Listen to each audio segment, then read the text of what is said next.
I've known for some years that the EU have somehow gotten lots and lots of power, and I'm sure a lot of the European watchers of this channel will also know that too, because it's all over the media. Uh, they have said basically that if you want to sell a phone, for example, in Europe, it has to have a USB-C connector on it, and also the phones now have to have a removable battery where you don't need any tools to remove it.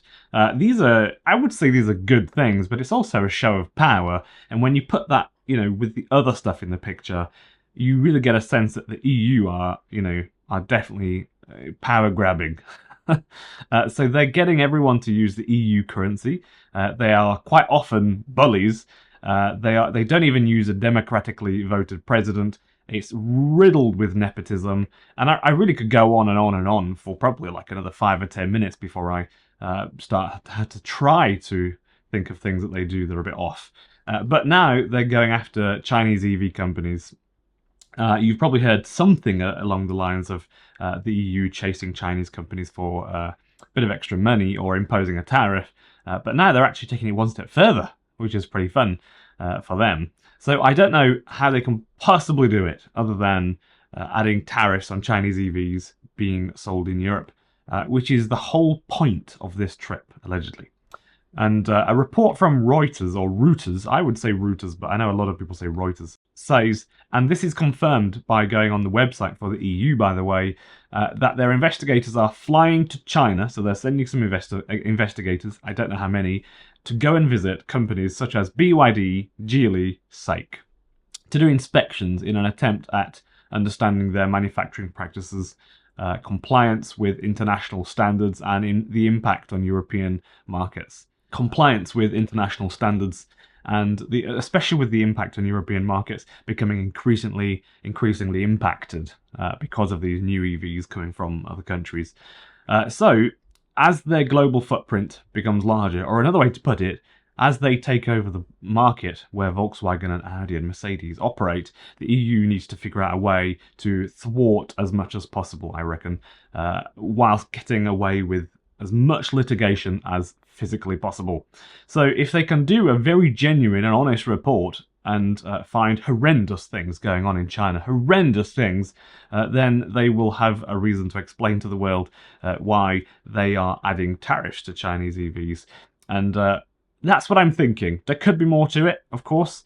Remember, at the end of the video as well, to let me know what you think in the comments. Loads of people read the comments way before I even get to it at the end of every day.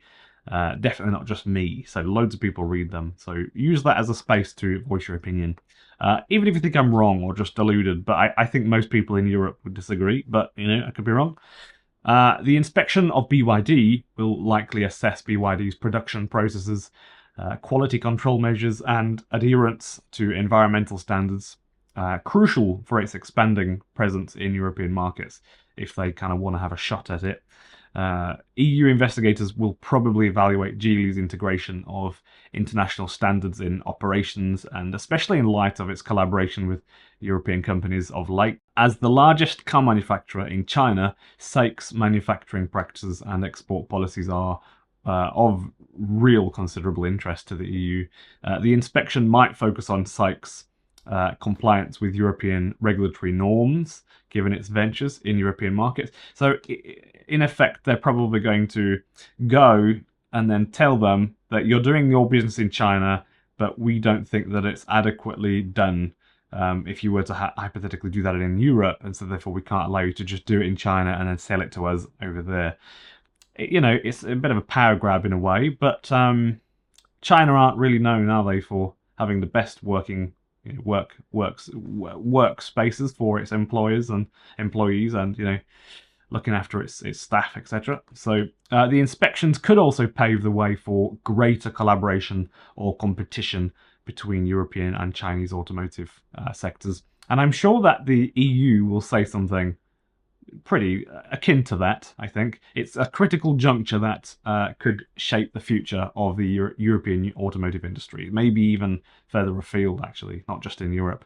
And I obviously love Europe as a place to be and live, but the EU have been questionable at best for decades. There are older people than me, 50, 60, 70 years old, that have got a bit more time under their belt, and I'm sure you know some more stuff. But I've noticed how people from other countries have a very weird understanding of the EU and Europe.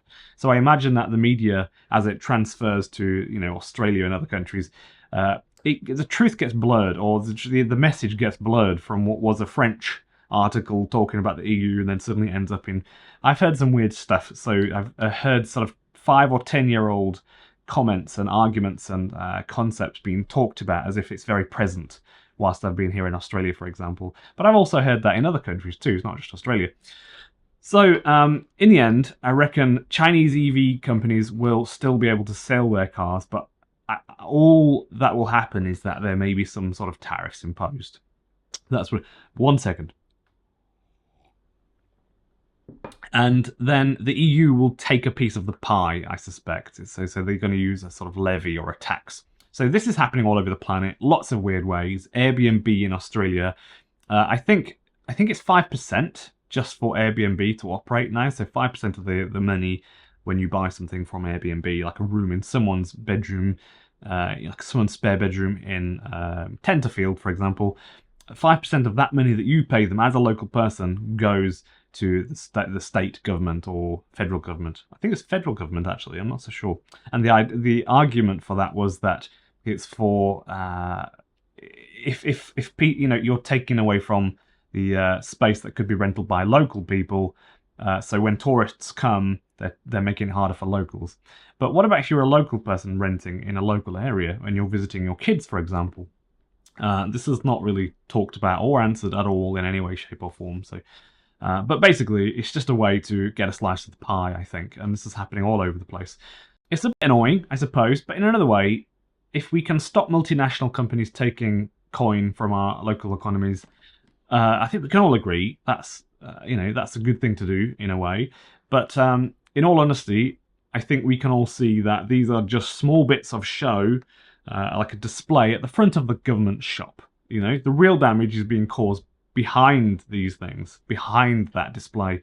So politicians and multinational companies literally just getting away with horrendous tax loopholes, and now the people in power will just keep on getting more control over our emotions, using your fear against you, for example, by dishing out fines constantly with the huge amount of cameras on the roads, for example, and then you might have to feel a sense of anxiety because you're not only stressed about food and your family and your mortgage payments, but now you've got to go to court in 2 weeks' time to tell them why you didn't actually speed or there was some sort of thing. So basically, it's a bit of an issue. I think our lives in the future will be filled with observation and biometrics, and especially with new cameras these days, and then you can attach tech to cameras, which is getting really common, and more than likely at some point in the future in countries like Australia, probably leading the pack from what I can see, social scoring. So already in Bunnings, Woolworths, and I think it's Kmart or Target, one of those two, Kmart or Target, or maybe both, I don't know. They've been scanning faces of customers just when you walk into the shop. Without saying anything about specifically what they're doing, they just put a very glazy comment at the front of their shop in a place. It is head height, by the way, but it doesn't say anything to do with scanning your face. It just says observation technology or something like that.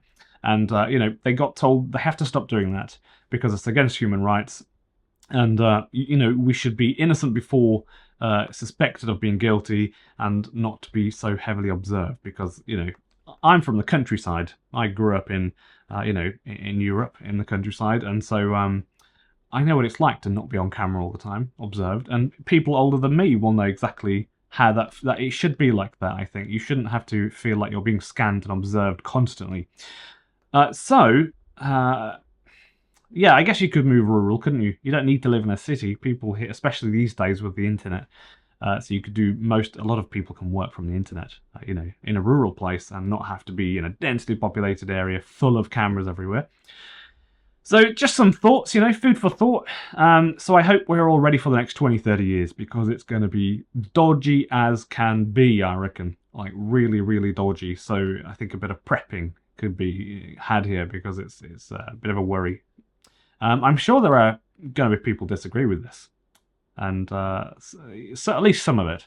So if you've got any thoughts or just disagree with it or agree with it, press the like button, share your thoughts in the comments below. It doesn't matter if you hate me or you think I'm a bit right or a bit wrong. That's okay.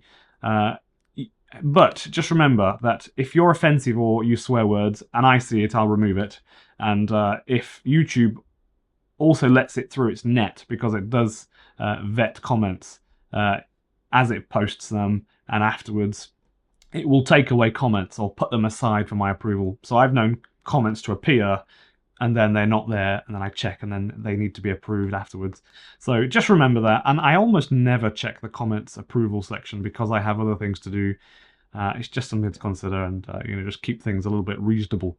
Don't if you're going to start saying awful, horrendous things, that will never stand on YouTube. This is YouTube. That's not even in my control. YouTube will just not let it stay. So thank you for watching, and we're back to daily videos now. Excuse me. And this is Mimi, for those of you that are new.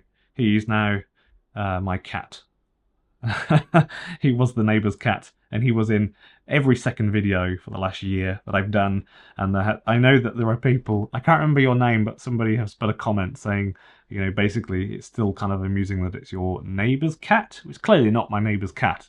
So no, he's definitely not the neighbour's cat. So he's awesome.